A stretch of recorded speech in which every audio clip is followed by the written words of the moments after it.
어제 미 국무부의 비건 대북 특별대표가 한국을 방문해 깜짝 발표를 했습니다.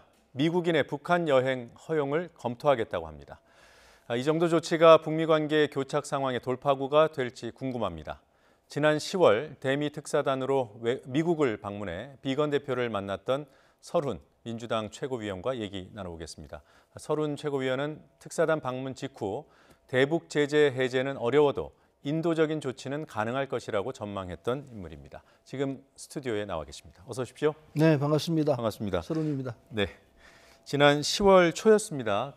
외교 특사단으로 미국 다녀오신 뒤에 한 방송과의 인터뷰에서 대북 제재 해제는 어려워도 인도적인 조치는 취해질 것이다 이렇게 말씀하셨죠?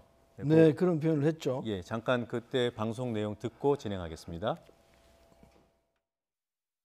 미국 입장에서 제재 완화는 못한다. 비핵화가 완전 되면 하겠다. 말은 이렇게 하지만은 현실적으로는 하나하나 주고받고 해야 될 것 아니겠습니까? 예. 그래서 제재 완화는 안 한다라고 하면서도 인도적인 문제라든지 또는 한반도 내에서의 어떤 이 교류라든지 이런 부분은 가능하게 하는 방법을 찾을 거라 생각합니다. 네.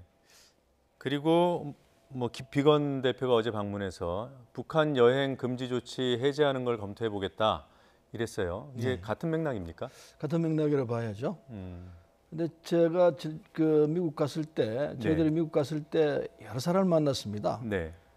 상원의원만 해도 4사람을 만나고, 그리고 각 연구소에 있는 분들 집단으로도 만나고, 스티브 비건 양반도 만났죠. 네. 근데 사실은 비건 대표에 대해서는 강경파다 이런 말들을 하는데, 저희들이 만나본 결과로는 강경한 자세는 갖고 있지만 굉장히 합리적인 사람이구나. 네. 이런 인상을 받았어요. 그래서 이 양반이 실무 대표로 났으면은 남북 상황에 대해서 잘 알아요. 예. 제가 만나본 사람 중에 제일 잘하는 사람 같았어요. 정확히 풀 수 있는 방법을 알겠구나 이런 생각을 했었는데 네. 이번에 와서 보니까 이런 조치를 취하겠다고 하는 걸 보면은 우리 예상이 틀리지 않았다 생각합니다. 예. 그런데 이제 문제는 북한의 반응 아니겠습니까? 북한을 향한 미국인들의 여행 조치를 이제 금지해놨는데 이거 풀 수도 있다. 이 정도 가지고 북한이 반응을 할까요? 시작이니까요. 네. 인도적 지원도 폭도 높일 거라고 봅니다. 네. 인도적 지원 폭도 넓히고 그리고 여행 제한 조치도 풀고 하는 이거는 분명히 북한 제재에 대한 반대쪽이거든요. 네. 제재를 푼다는 이런 꼭 제재를 푼다는 건 아니지만 제재를 완화하는 조치인 건 틀림없거든요. 네. 그랬을 때 북한 입장에서도 의혹에 대해서 뭔가 반응을 보여야 할 거라고 생각합니다. 틀림없이 뭔가 나올 거라고 봅니다. 북한도 반응을 할 것이다. 할 거라고 봐야죠. 네. 만약에요. 지금 이 여행 관련된 거 말고 조금 더 들어간다면 어떤 조치가 가능할까요? 그때 제가 비건 쪽에도 얘기를 했습니다마는 어쨌든 이 상황을 풀어야 되는 것 아니냐. 풀려면은 미국이 좀 적극적인 자세를 할 필요가 있다. 관광을 하게 한다든지 금강산 관광, 또는 개성공단을 다시 연다든지 이런 적극적인 조치를 취하면은 북한도 따라올 수밖에 없지 않겠느냐. 비핵화 후에 제재를 풀겠다고 하지만은 비핵화는 사실은 시간이 꽤 걸리는 작업이거든요. 북한 김정은 위원장은 비핵화를 하겠다는 의지는 확실한 것 같아요. 그런데 그렇다 하더라도 비핵화를 완전히 해내는 데는 시간이 꽤 걸려요. 물리적인 시간이 필요하기 때문에. 그래서 그럼 그때까지 계속해서 제재를 할 것이냐? 그 논리적으로 잘 안 되는 얘기거든요. 비핵화를 하는 동안에 비핵화 조치에 따라 가지고 미국도 제재 완화를 할 수밖에 없으리라 생각해요. 논리적으로. 그렇게 될 거이기 때문에 자연스럽게 맞춰 나가는 이런 상황이 있을 거 아닌가 생각이 들고 비건 대표가 이번에 와서 이번에는 못 만날 것 같기는 한데 오늘 판문점에 갔다고 하죠. 판문점 간다고 그러는데 판문점 가는 거는 저쪽 사람들 만난다는 것보다는 판문점 그 사이에 많이 변했지 않습니까? 비무장으로 들어가고 그리고 서로 왕래할 수 있고 이런 상황이 왔기 때문에 비건 대표는 그걸 확인해보고 싶은 생각도 있을 거예요. 그래서 저는 제 생각으로는 북쪽 사람들을 만난다기보다도 변화된 판문점의 상황 체크 이게 제대로 잘 된 건가? 근데 그런 걸 보기 위해서 한 거 아닌가 생각이 들고 어쨌든 비건 대표가 여기 와서 그런 이 제안을 한 것은 남북 관계를 푸는데 굉장히 좋은 역할을 한다고 보고 있고 북쪽에서도 그렇게 대응하리라 봅니다. 예, 지금 판문점을 방문했지만 북측 인사를 만나지는 않을 것이다라고 이제 예상을 하셨는데 비건 대표가 한국에 여러 차례 방문했습니다만 판문점에 간 건 이번이 처음이에요. 네, 5분인가 왔을 겁니다. 예, 그리고 미국과의 공식 채널이 지금 막혀 있는 사실상 막혀 있는 상황이고 만날 가능성도 있지 않을까요? 정확히는 저도 잘 모르겠습니다. 예. 그러나 만난다면 만난다고 얘기를 하지 싶은데 네. 그런 얘기는 없었거든요. 근데 이제 판문점에 가볼 수 있는 상황은 됐어요. 네. 그동안하고 바뀌었거든요. 네. 판문점이 완전히 상황이 바뀌었지 않습니까? 철거 다 하고 네. 집비 철거하고 서로 무장 상태에 있던 걸 풀고 그런 상황이 됐기 때문에 그건 비건 대표로서는 확인해보고 싶은 생각이 있을 겁니다. 예, 네. 그것만으로도 의미는 있다. 의미가 있죠. 예. 예. 우리 남북 철도 공동조사가 북측 지역에서 진행이 됐고요. 그리고 다음 주에는 철도 연결하는 공사에 뭐 착공식 혹은 착수식을 한다고 합니다. 이와 관련해서 뭐 철도 사업 정도는 미국도 동의할 수 있다 이런 입장은 안 나올까요? 철도 사업에 대해서 이 미국이 뭐 동의라기보다도 예. 굉장한 관심을 갖고 지켜볼 거예요. 이게 이제 지금까지 쭉 보면은 미국이 갖고 있는 시각이 우리보다는 정확도가 떨어져요. 아무래도 떨어집니다. 우리가 훨씬 더 정확히 보고 있죠. 예. 그래서 우리 한 발 앞서갑니다. 그럼 미국이 이런 표현이 정확할지 모르겠지만 투덜투덜하면서 따라와요. 따라와서 보면은 그거 잘 된 거거든요. 네. 계속해서 그런 식으로 해오고 있습니다. 근데 그게 미국이 보면은 결과적으로 이게 잘 되는 거구나. 예. 이렇게 동의를 받으면서 가는 거거든요. 네. 그래서 철도 문제도 우리가 좀 앞서가는 자세를 취하는 게 좋지 않겠느냐. 사실은 미국 입장에서는 지금 제재를 푸는 거 아니냐 이런 의심을 할 소지도 있습니다. 예, 예. 우리는 그럴 뭐 입장은 아니거든요. 모든 걸 미국하고 상의하면서도 한 발 앞서 행동해 나가는 게 네. 미국에도 유리하고 우리에도 유리하고 이런 전략을 하고 있는데 철도 문제에서도 그런 이 스탠스를 취하면은 네. 결과적으로 미국에 좋은 결과가 나오는 그건 이제 비핵화를 앞당기는 결과가 되는 거죠. 예, 이런 게 이제 반복되니까 미국도 상당 부분 그런 부분에 대한 어떤 실익 네, 또 인정하고 있다고 보시는 거군요. 저는 그렇게 생각합니다. 일각에서는 우리가 너무 일찍 앞서 나가는 거 아니냐, 수위 조절해야 된다, 속도 조절해야 된다 그러는데 동의하지 않으시죠? 그건요 오히려 끝거예요.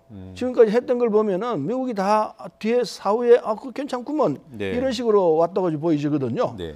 그래서 이 형태의 그 방법은 저는 이건 대단히 지혜롭다 이렇게 생각합니다. 우리가 예. 한 발 먼저 가고 미국이 뒤쫓아오고 이런 방법을 취하면은 결국은 비핵화를 앞당기는 가장 좋은 이런 방법이 될 것이다 이렇게 생각하죠. 예.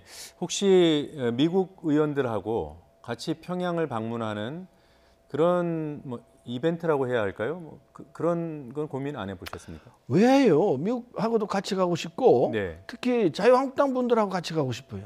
어느 쪽의 가능성이 높습니까? 미국이 더 빠를 것 같습니다. 근데 자유한국당 분들도 평소에 여기 사던 얘기를 북쪽에 가서 얘기해야 해요. 네. 대한민국 사회는 이렇다. 이렇게 서로 견해가 다른 상황이다. 네. 자기들도 봐야 한다 생각해요. 북쪽도 최근에 와서는 자유한국당 오라 이런 얘기 입장을 하고 있습니다. 그러니까 저는 지금 공개적으로 얘기하는 겁니다만 자유한국당 의원들도 당당히 가서 자기들 주장을 해야 한다고 생각해요. 여기서만 얘기할 건 뭐 있습니까? 그러면 함께 가서 얘기하면은 네. 북쪽도 상황에 대한 인식이 좀 바뀔 수 있다고 생각을 합니다. 여야 의원과 미국 의원들이 같이 가는 방안도 괜찮겠네요. 뭐 그것도 좋죠. 네. 그건 더 좋을 수도 있습니다. 강경화 장관이 얘기한 지 좀 오래됐습니다만은 꽤 됐습니다만은 종정선언하고 그다음에 영변 핵시설 폐기, 막교환 이런 뭐 중재안이라고 그때 표현이 되던데 이런 카드는 여전히 유효합니까? 근데 종전선언에 대한 그 뭐라고 표현할까요? 이게 이제 효험이랄까요? 네. 뭐 쉽게 말하면 약발이죠. 네. 이게 좀 떨어져 있는 상황입니다. 같죠. 예. 그러나 그 자체로 의미가 있죠. 또 이 영변 핵시설에 대한 부분도 약간 좀 떨어졌습니다. 낡은 입장이에요. 네. 그러나 그렇지만 그것도 완전히 제거해내고 그걸 확인하는 작업은 의미가 있죠. 그래서 강경화 장관의 한 부분은 두 가지가 다 조금 약간 낡은 느낌이 들지만은 네. 그건 그것대로 의미가 있다 생각해요.